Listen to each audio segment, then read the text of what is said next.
Hello, my name is Bobby, and in this video, I'm going to be showing you how to use the workspace feature in ScriptRunner Connect to solve your integration problems. ScriptRunner Connect is an integration platform that allows you to create solutions that integrate the different tools that exist in your software ecosystem. The one main feature you're going to be using for that is workspaces, where you actually build and write the code to solve the integration challenges that you face. Here you can see I'm logged into ScriptRunner Connect and I'm on the workspaces screen. To create a new workspace, all I need to do is select Create New in the top right and give it a name. And then this will take us through, when we create that, to the workspace feature. I'm going to walk through this feature, starting on the top left, going around clockwise, just to show you what's available here for you to use before working through a simple example. So starting up in the top left, we have the workspace selector, which gives you the ability to switch between your different workspaces that are available to you. Next to that, we have the environment selector, which allows you to switch which environment you're currently looking at. For more information about environments, how they work, and how they can help you create a managed release structure, please watch this video where I go through it in more detail. Towards the right-hand side, we have the share option, which gives you the ability to share this workspace with members of your team. And then here we have some more configuration options. The ability to edit the workspace details, or switch the scripting language from either TypeScript to TypeScript Strict or JavaScript.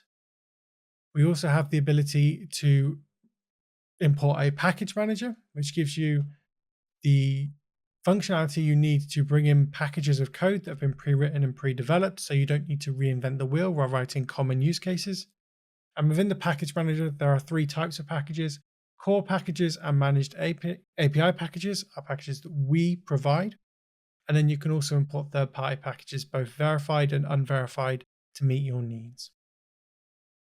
Finally, we have Release and Deploy and Deployment Manager, both features that are involved in the Environments feature, which, as previously mentioned, we cover in another video. In the center is your main screen. This is where you're going to write your code and do your configuration. And then at the bottom, we have the console or debug log, which gives you the ability to view live feedback from your scripts. You can also filter this log and clear this log based upon what you're looking at. Finally, we have the resource manager here, and under the resource manager are all of the components of a workspace that come together to create your solution.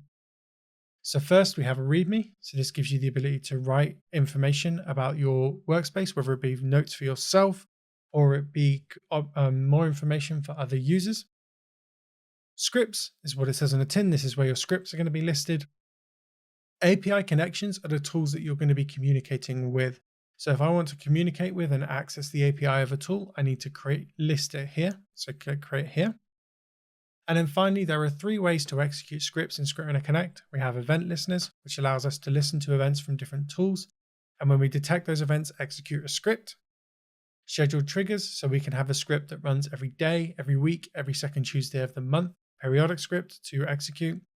And finally, manual execution. If I create a script here, we can see that next to that script, I have a play button. I also have that up here at the top as well, which allows me to manually execute a script whenever I need it to. So that's the workspace, the functionality and features that are available in the tool itself. So now I'm going to go through a simple example. In my simple example, I want to create a Confluence space anytime an issue is created in a particular project on Jira.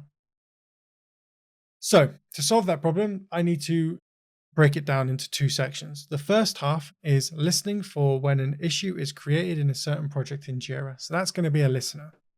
So I select plus here to create a new event listener, and I select Jira Cloud. Under this, I select the issue created event. I'm going to allow it to create me a new script and give it the default name. And I'm going to choose which instance I want to be connecting. This isn't required, but it is recommended to make life a little bit easier for yourself. When I click save, you can see in the background that script is generated and the event listener is created. So now ScriptRunner Connect is ready to receive that data from Jira. We just need to configure Jira to send that data to us. ScriptRunner Connect provides you with all of the steps you need to do that. So copy this URL, go to the webhooks page, create a webhook, give it a name, define the URL on the issue created event. So let's do that. So I'm going to call this my first workspace.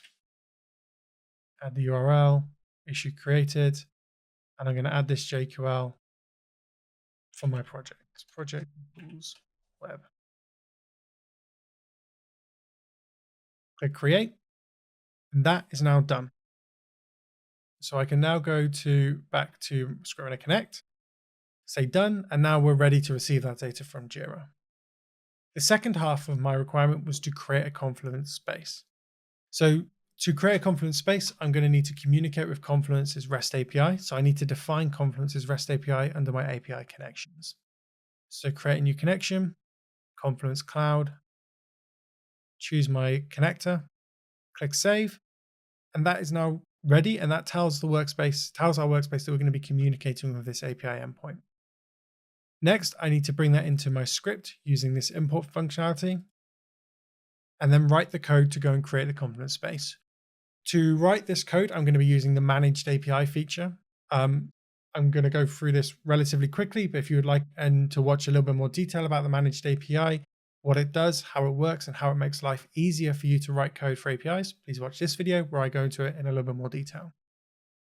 So let's capture the response. Confluence Cloud dot space dot create space.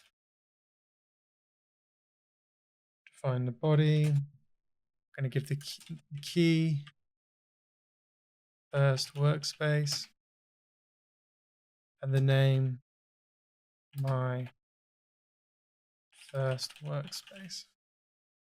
And then let's just log out the response.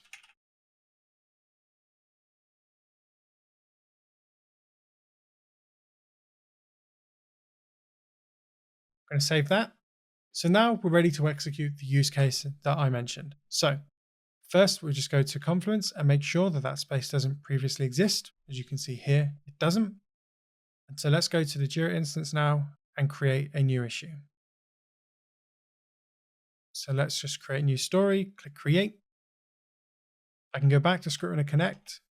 I can see that event is detected and we're now executing the script. And then the response from Confluence when you create a space, Confluence Cloud, is particularly large. So we don't put it out into the log here. We instead give you a different place to go and read it. So we can see here the log for creating a Confluence space.